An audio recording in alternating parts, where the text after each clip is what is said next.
അവിടെ ചെന്നതും അവിടെ ഒരു ഫ്ലെക്സ് കണ്ടു. അതിലെ ഫോട്ടോയാണ് എൻ്റെ കണ്ണിലുടക്കിയത്.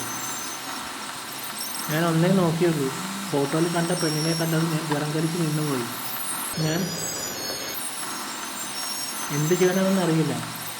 അതെൻ്റെ വീടിൻ്റെ തൊട്ടയൽവക്കത്ത് താമസിക്കുന്ന സുചിത്രയുടെ ഫോട്ടോ ആയിരുന്നു. അത് ആദരാഞ്ജലികൾ എഴുതി വെച്ചിരിക്കുന്നു. എന്താണ് പ്രശ്നമെന്ന് അച്ഛനോട് ചോദിച്ചതും അച്ഛൻ പറഞ്ഞു, സുചിത്ര മണ്ണെണ്ണ ഒഴിച്ച് തീ ഒളിച്ച് മരിച്ചുവെന്ന്. കാരണം അവളുടെ മൂന്നാമത്തെ കാമുകൻ, അതായത് മിഥുൻ, ഒരു സ്ത്രീലമ്പടനായിരുന്നു. അവൻ നിരവധി പെൺപിള്ളേരെ മാനഭംഗപ്പെടുത്തി ഗർഭിണിയാക്കി. നിരവധി പെൺകുട്ടികൾ ആത്മഹത്യ വരെ ചെയ്തു.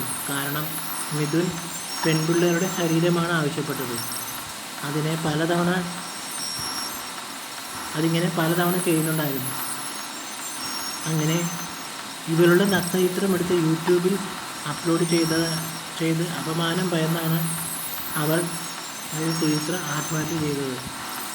എല്ലാ ചടങ്ങുകൾക്ക് ശേഷം ഞാൻ എൻ്റെ ഇപ്പോഴത്തെ വാസസ്ഥലമായ ആൻസൺ ബംഗ്ലാവിലേക്ക് പോയി എൻ്റെ പഠനം ആരംഭിച്ചു. 3-ാം വർഷത്തിന് ശേഷം ഞാൻ വെക്കേഷൻ ആയത് കാരണം ഞാൻ TV-യിൽ സിനിമ കണ്ടുകൊണ്ടിരിക്കുകയായിരുന്നു. പെട്ടെന്ന് അമ്മയുടെ ഫോൺ കോൾ.